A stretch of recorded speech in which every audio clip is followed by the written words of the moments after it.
Hey there, friends. Welcome back to some more Shadowrun Dragonfall. I said it right this time. Haha. I'm good at my job, which is this and other things. There's not this, but this is fun, but it's not really a job. So, yeah. When we last left off, we made our way out of the hotel club thing and with the discs that we found in Green Winter's apartment. I have an itchy ear. Oh, that feels so good. Oh, okay.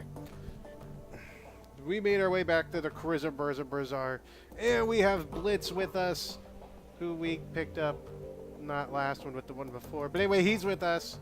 And when we got back, we did another donation to the little guy so they could have, like, books and shit. And then move the camera. We talked to all of our peoples, except Amsel, because, you know, that's what we do. So let's talk to Paul Amsel, give him the discs, and get on with the rest of the game. Let's do it. Amsel's expression is harder than you've seen it before. When he speaks, his voice is grim. Ager told me of Green Winter's death. She said that he died in the same manner that Monica did. I've seen worse. Really? Really? You've seen worse? It wasn't a pretty sight. Amsel nods gravely. Blah! One day I will go one video without screwing up anything I read. It will happen. I know that you and Jaeger have had your differences. I will tell you that she was badly shaken by the sight of Winter's body. She also mentioned that you found something in Winter's safe, a package full of very old discs. May I see them? Of course. Good God. Gingerly, Amsel lifts a disc from the bundle and holds it up to the light. Slowly, he begins to turn it in his hand, causing a rainbow patterns to shimmer across its surface. I haven't seen one of these since I was a boy. It's a DVD-RW, a data storage medium from the mid-2000s. I'm amazed that Winters was able to find a device that could play it. Do you know how we can read these things? He puts down the DVD in his hands and quickly inspects the others. The first disc that I looked at might be readable. The others are damaged, some severely so. I have my doubts about them. For now, let's concentrate on the undamaged disc. There's a little shop outside, the Data Haven. Talk to the proprietor, Malit? Holly. Oh, Holly? Yeah, I like to think that that's Holly. Yep. She might be able to help. Tell her to put the cost of the device on my account. Why don't you do it yourself? Alright, I'm on it. Alright, so we need to go to talk to the chick that was at the place. And there's a big truck driving by. Stupid big truck. Oh, before I leave. I need to get the money for that. Usually if you put up something like information for sale and stuff like that, usually one mission later, you'll have the payment. Zero messages. Maybe it doesn't. Maybe it doesn't. Claim payment for sold pay data. Pending transaction. Oh yeah, okay, never mind. It's there. So we got the Antiquities delivery schedule. Only they gave us about 500. That's not bad. So Splitty McFarkles now has more stuff. If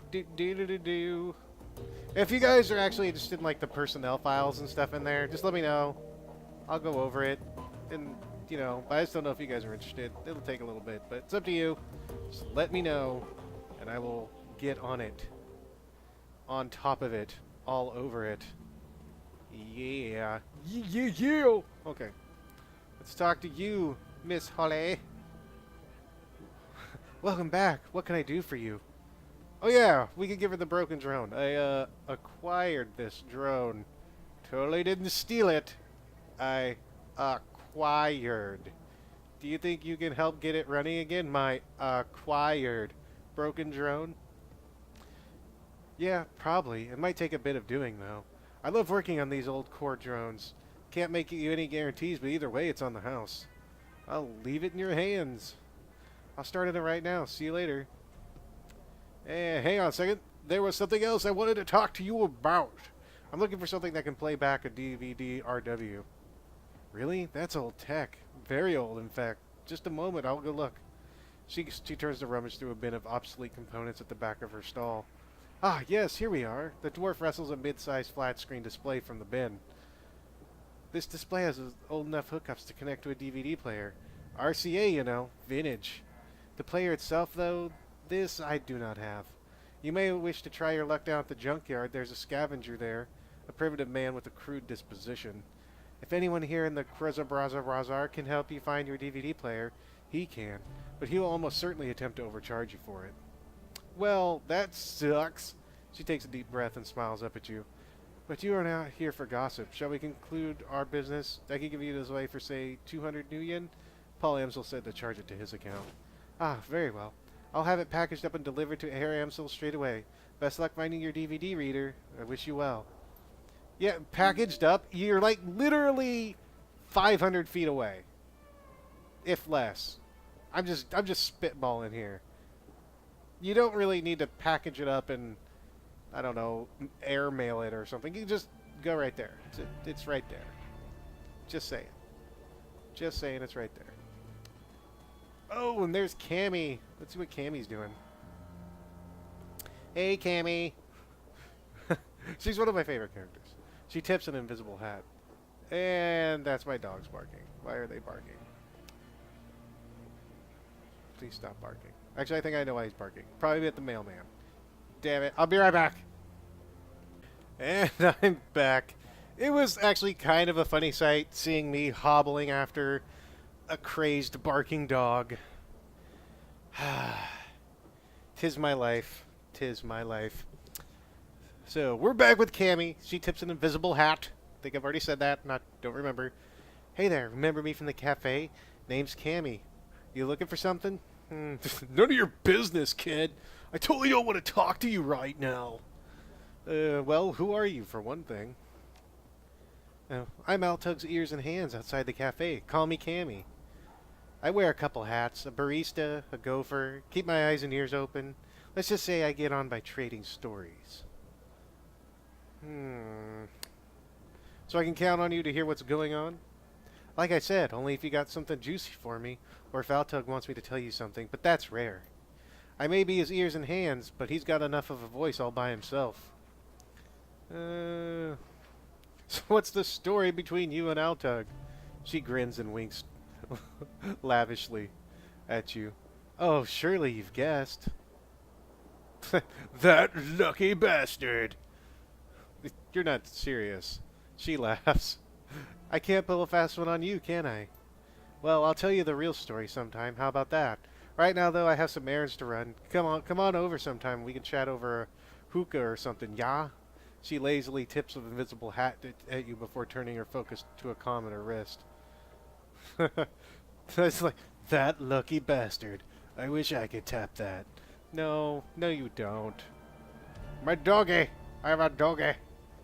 Wait, we're gonna go and actually look at some stuff for sale. Oh. Ooh! I can actually use to read her aura. This is gonna be interesting.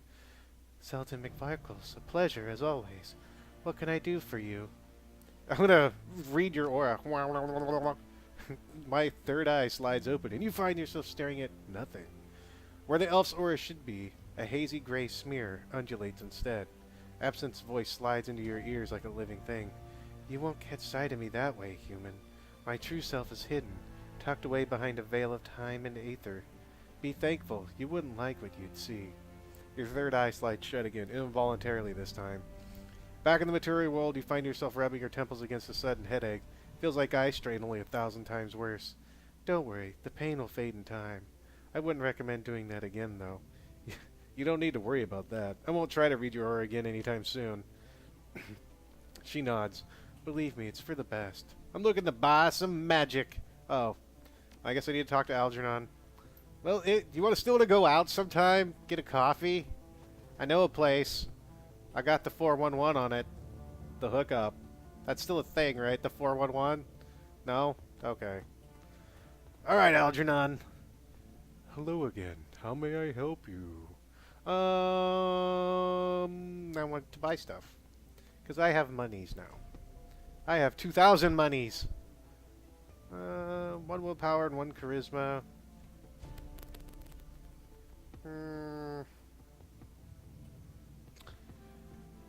Alright, let's see what else I can buy. Can I buy any level 2 stuff yet? Or is it still only level 1? Okay, so I want...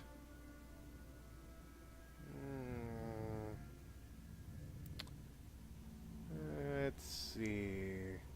Actually, well, the first thing I want to do is go ahead and sell some items because I don't need half this crap in there. I don't need the Bliss. I don't need the Nitro. I don't need the Cram. I don't need that cranberry stuff, so cram it! And I don't need the Frag Grenade. Yeah, I'll keep everything else, though. So, it's another 200 to go up there. Let's see, I want...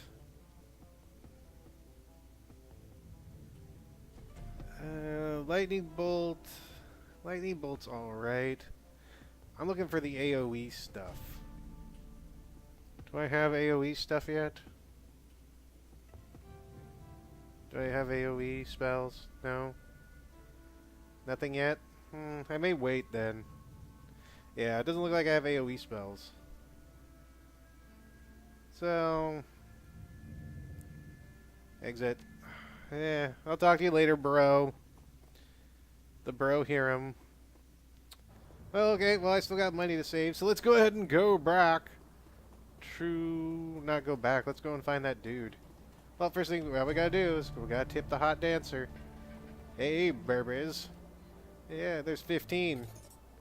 You just keep on dancing. I'm surprised you're still dancing, actually.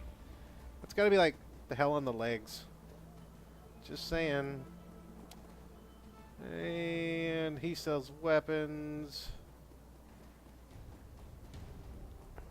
What am I looking for? I'm looking for Shrotty? Shrody? Schroeder? A stout old man looks up from whatever old tech he's tinkering with to squint at you through thick, old-fashioned glasses. He pushes them up with an oil-stained finger as he straightens up to nod at you. He speaks with a gruff but well-meaning tone, heavily accented with German tonality. Guten Tag, what can I do for you? But that made it sound like it was Scottish or something, which is not German. So Guten Tag, what can I do for you? Mallet tells me that you're the man to speak to about DVDs. The little shrew sent you my way, huh? Shrotty's smile brightens.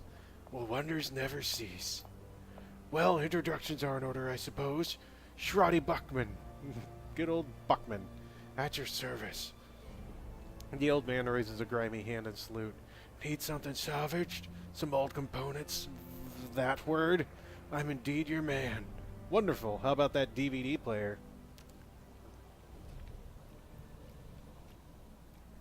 I needed a drink. The voice is hell in my throat. Well, let's see. I think I've got something that'll work for you. Shrotty rummages through the junk heaped on this table behind him. A few seconds later, he snatches a battered plastic lozenge shape from the pile. Ah, here we go. An old Korean player that I dug up last week. 2010 model. A real beauty. Shrotty's smile broadens and he gives you a conspiratorial wink. I fixed her up and got her running without any discs to read. I've mostly been using her as a paperweight. Sounds like what I'm looking for. How much do you want for it? Shrotty glances back at the DVD player, a rueful expression on his face. Well, I admit I'm a little loath to part with her. There are plenty of folks out there who would really appreciate an older player such as this, and I don't know what your intentions are for it. I suppose, given the time and the trouble, put her back together, I'd be willing to part with her, for, say...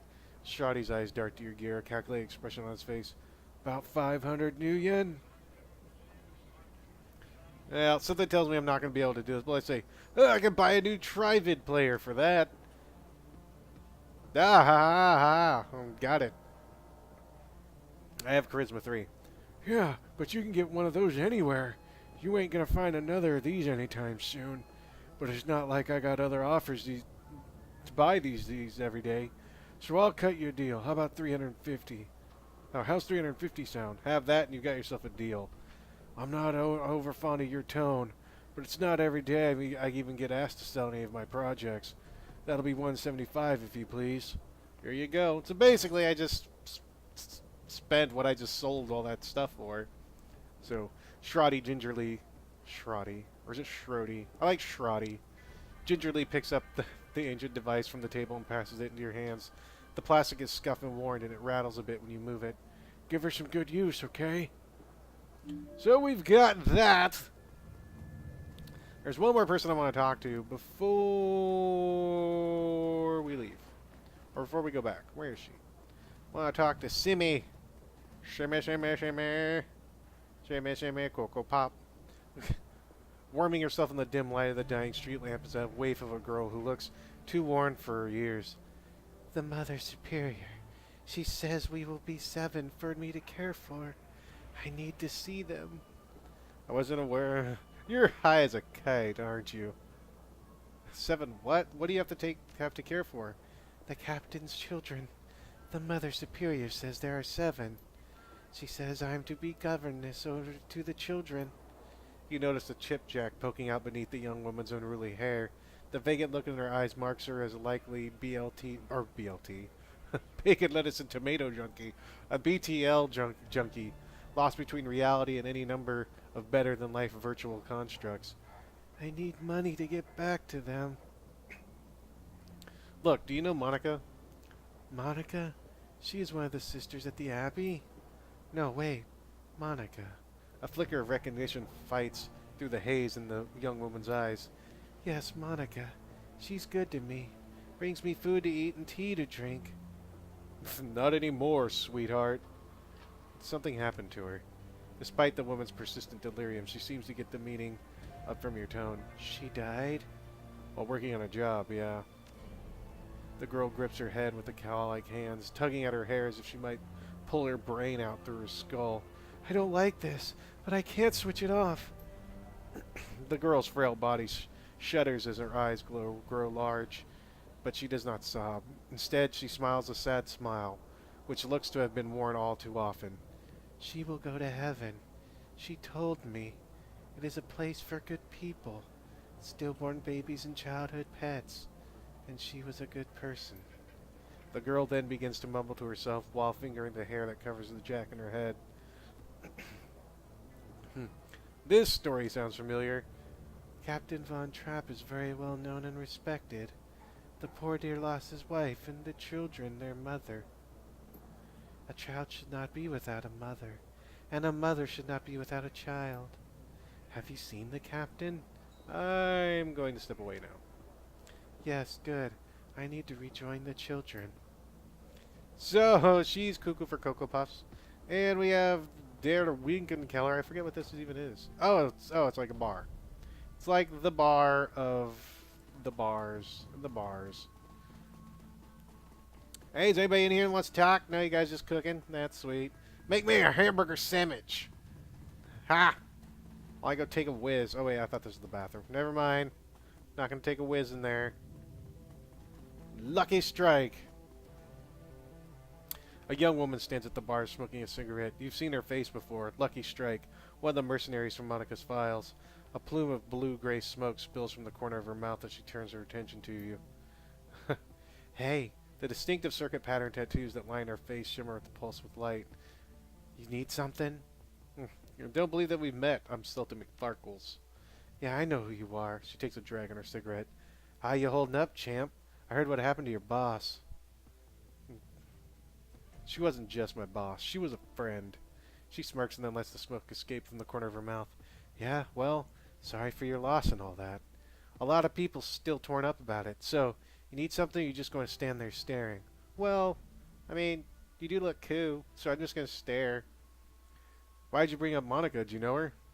I met her a couple times. She seemed nice enough. She takes another drag on her cigarette. But I mostly knew her by reputation.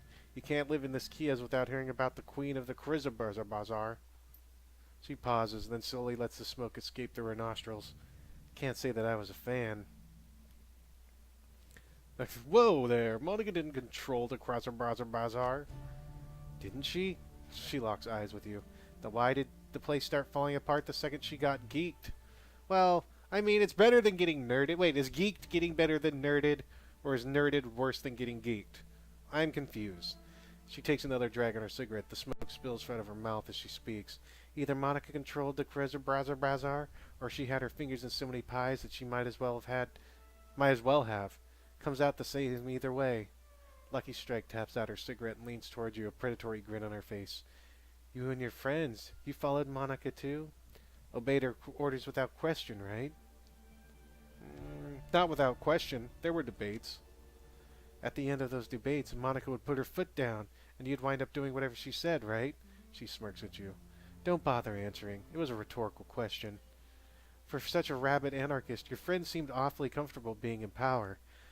Kind of a contradiction in terms, don't you think?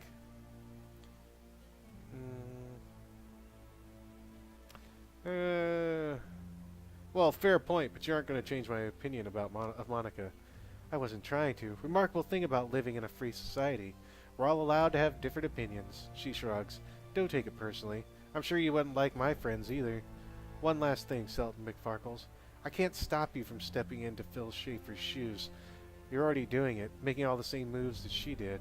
A word of advice, though, don't take too much on yourself. Spread the responsibility around. Good of you to care. She turns away. I don't. But in a place like this, stacking too much power on any one person is dangerous. Not just for that person, but for everybody. One last thing we need is for you to eat a bullet and ask, and for this place to all fall apart again. Well, I do eat bullets. I eat bullet-O's. Crunchy bullet-O's with crunchy berry casings. Nom nom nom, bitches. So let's go back to Amsel. Hello, Paul. I'm going to come back for you. And let's deliver the stuff. We call it the stuff now. The stuff, the stuff. The stuffy stuff. Hey, there's everybody. Hey, friends. What are you doing? No, I'm just hanging out. It's all cool. It seems that Amsel has assembled the team in your absence. They stand in a group around the old display that had Mallet deliver. On their faces you can see excitement and apprehension, curiosity and dread. Sultan McFarkles, have you procured a DVD reader? I have, it's right here. Good, this should only take me a moment. Amsel disappears behind the ancient display. After a few minutes of fiddling with its battered inputs, he reappears, a satisfied look on his face. Everything appears to be functional. The disc should be ready to play. Well, don't keep us in suspense. Start the damn thing already. Sultan McFarkles went to the trouble of fetching everything. Let him do the honors. Amsel steps back, clearing a path for you to access the antique machine. So, let's see what's on the machine. Can I click it? There we go. Beep boop. A soft whirring sound fills the air as the ancient DVD player spins the disc up to speed. The scratched LCD display comes to life, and a menu fills the screen. Play track 1. The screen goes black, and a cheerful digital chiming sound spills out of the display speakers. A crackle of static fills the air, coupled with the shrill of electronic whine. After a few moments, the display goes live, and the disheveled-looking man appears on the screen. His eyes glitter with excitement. The timestamp on the screen is 2034-9-15. Adrian Valclair. Hermie, I think we found her. After all this time, Furschwinch.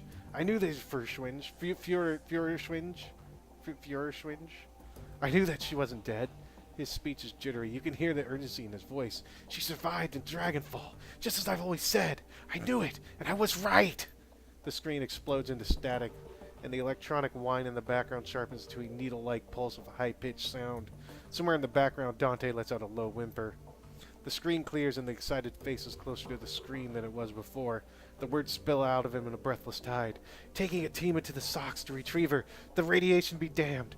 We will take the appropriate precautions, of course, but we must go.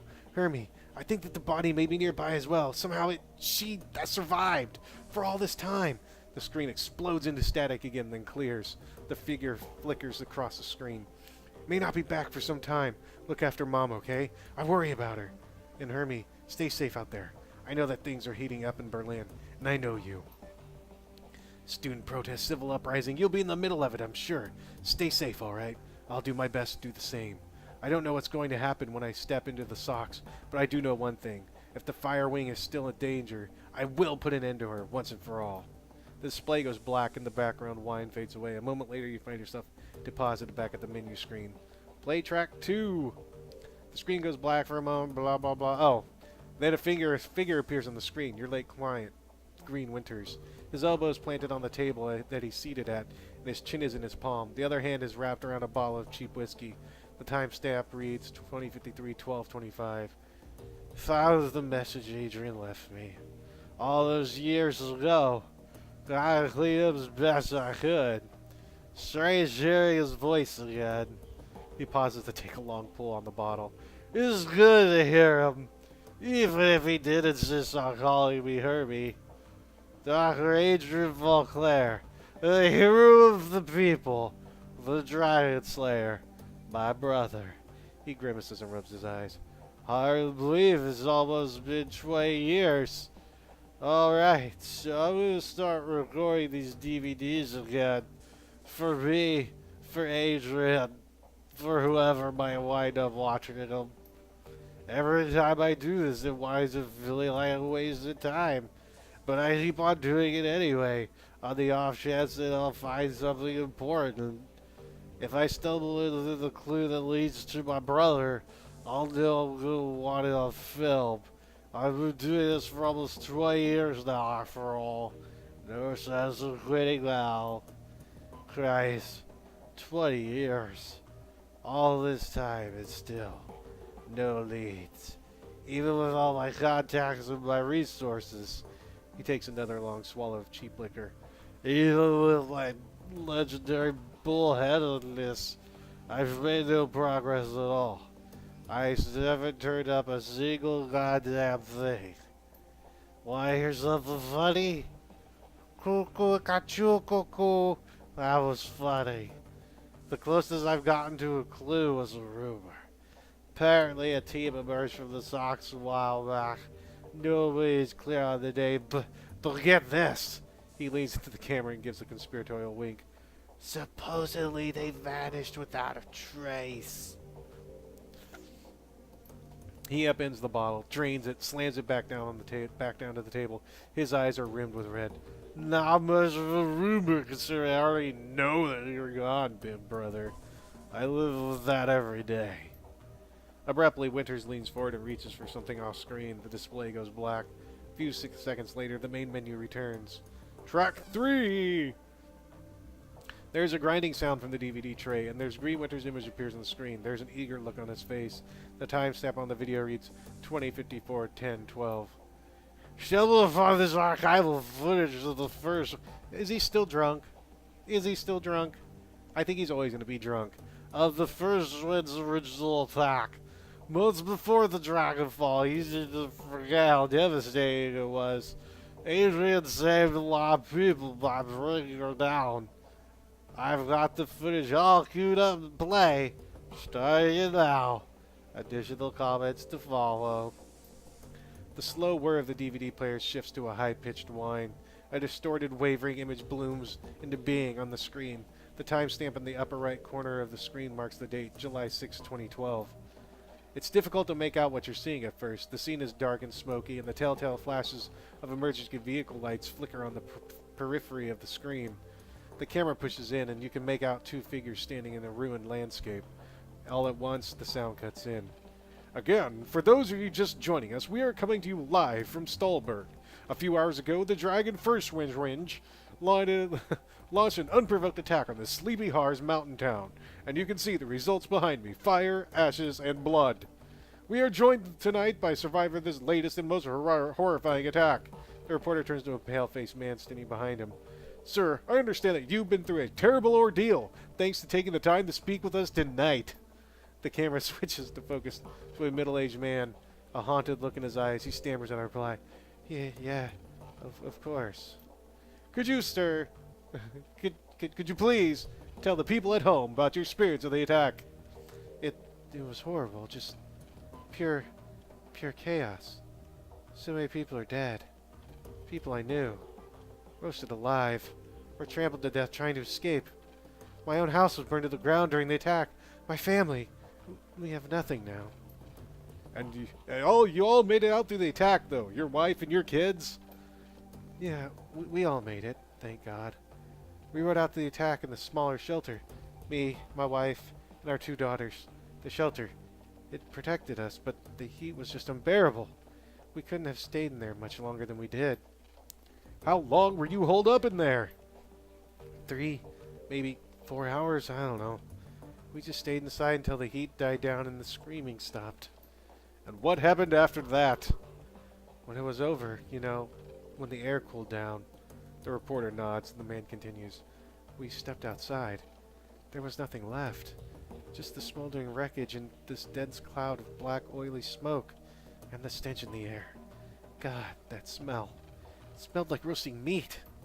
There was a long pause. From the tortured look on his face, you can tell that the man is struggling to decide whether or not to continue speaking. Eventually he does. My girls, they found what was left of their nanny outside. Her body, what was left of it, was slumped against the shelter door. I kept telling myself that I couldn't hear her pounding to get in, but that isn't true. I could. I just couldn't bring myself to open the door. I couldn't risk my family like that. Not for her. Not for anyone. Thank you, sir, for taking the time to speak with us. Yeah. You heard it here. An absolutely chilling account of tonight's attack.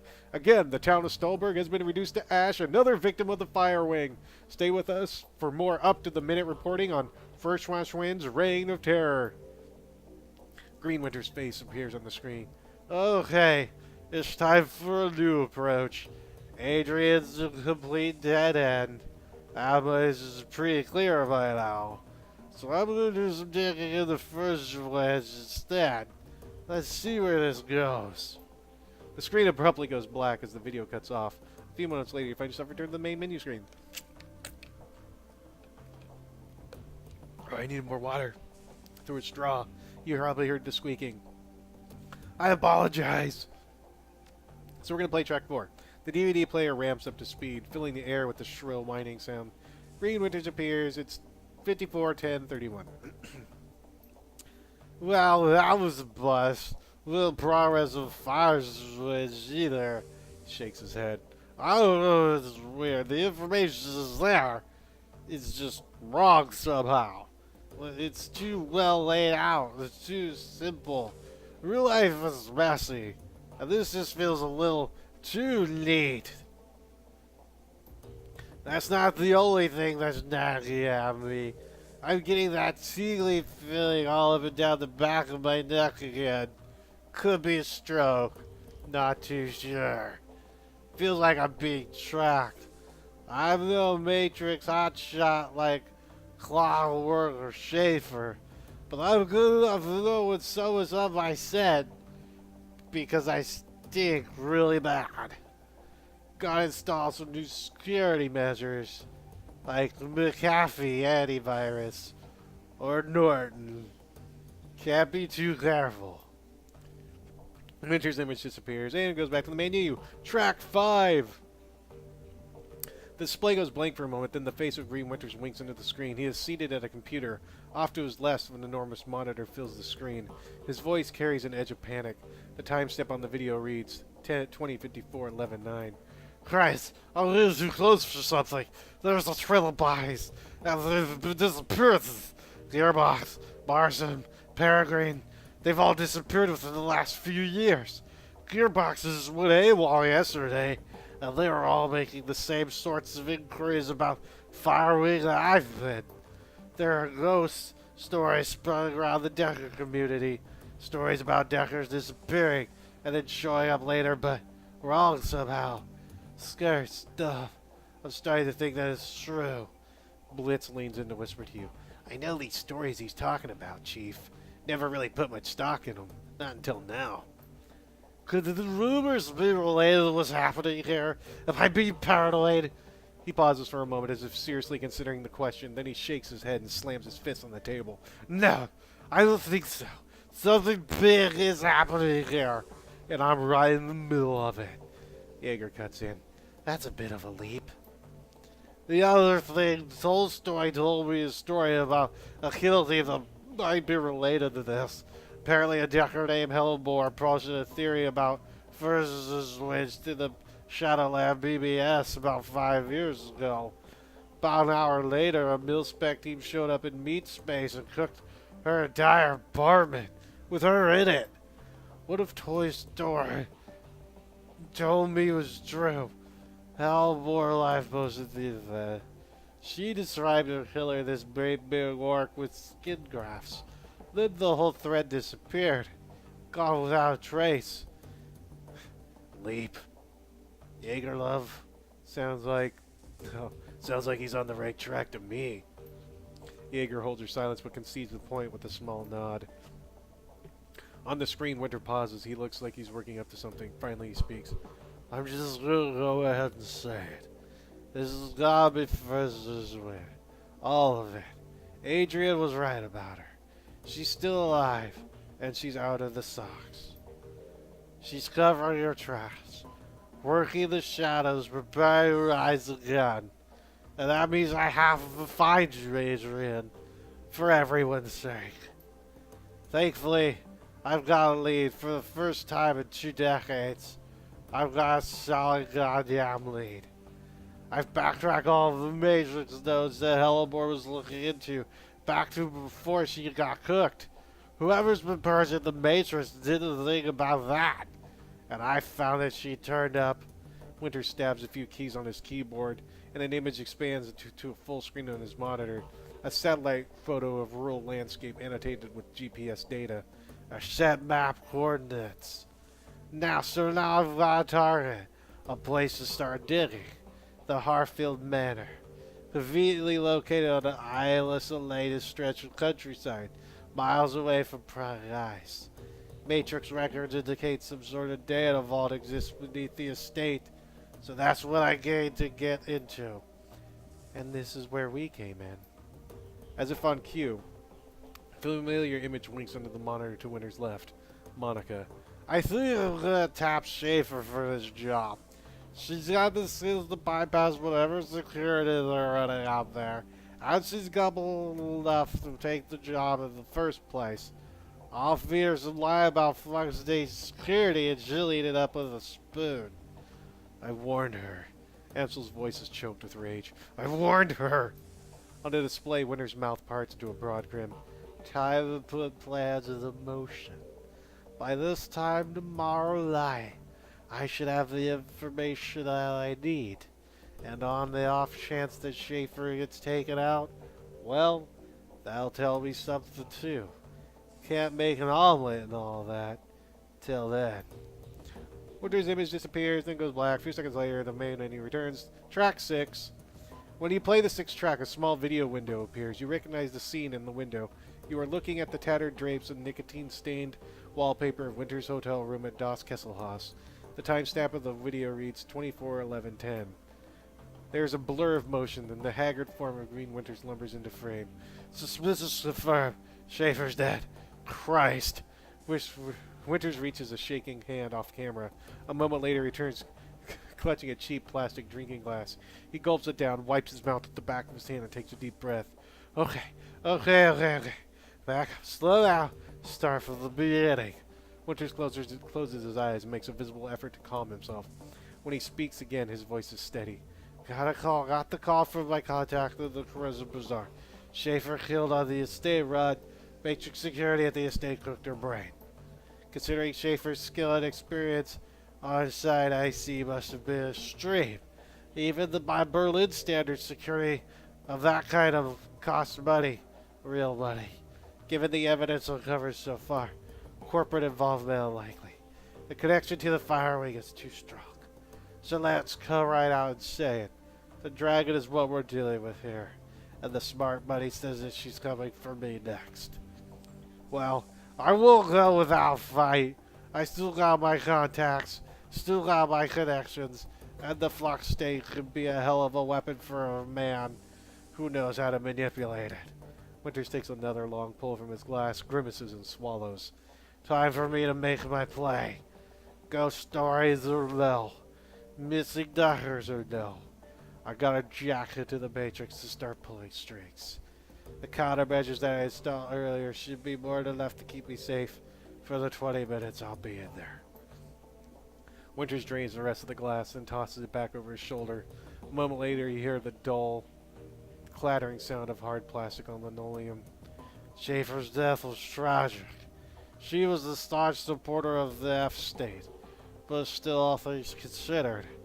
Winters fishes for something off screen. A moment later, his hand appears clutching a data jack cable. Better her than me. He plugs the cable into his head and the screen cuts to static. As your finger nears the eject button, the black screen cuts in over the static. A moment later, Green Winter's haggard face appears. If you're watching this, then I guess they caught up to me. They will be after you too now. Blitz whispers into your ear again, more harshly this time. What the hell is this? Why didn't you warn me about this before I came here? We didn't know. Not exactly. Not exactly. I didn't come here to get haunted by a dragon. I'm not even part of this. You are now, whether you like it or not. So quiet down and stop bothering him. Whoever you are, whatever you think you're after, you need to find Dr. Adrian Vauclair. Not because he's my brother, because if Fuzz is rising again, he's the only one who can stop her. You've seen what happens who get too close to this. I'm dead, and dozens of others have died. You'll be next, unless you can find Adrian. The screen cuts this back to static. The message is over. The DVD tray slides out of the reader.